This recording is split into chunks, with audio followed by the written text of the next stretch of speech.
At tinanong ng isang netizen kung kabilang ba ang mga senior citizen sa maraming Pilipino na natulungan na ni Senator Lito Lapid. Alamin sa Siyasat Presents DWIZ Track Record.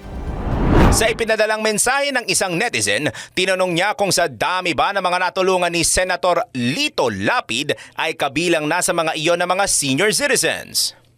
Talaga bang may nagawa na siya sa bayan? Alamin, iboto ang tama, itama ang boto. Siyasat presents DWIZ Track Record.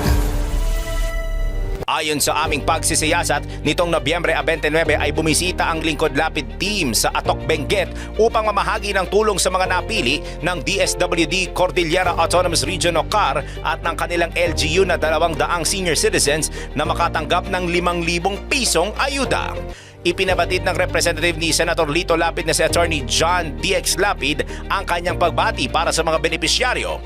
Anya pa, lubos ang pagmamahal ni Senator Lito Lapid sa mga senior citizens at patunay nito ang isinusulong niya na Expanded Senior Citizens Law na nagbibigay ng diskwento sa mga matatanda sa pagbili ng mga gamot at iba pa nilang mga pangangailangan.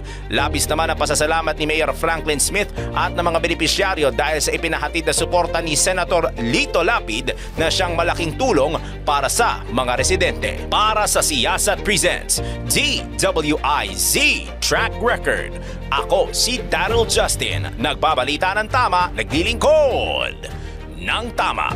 Ngayong alam mo na, gawa na ng listahan ng iboboto mo. Iboto ang tama, itama ang boto. Siyasat presents DWIZ Track Record. I-message mo na kami sa aming Facebook, TikTok, or YouTube kung kaninong track record ang gusto mong ipacheck.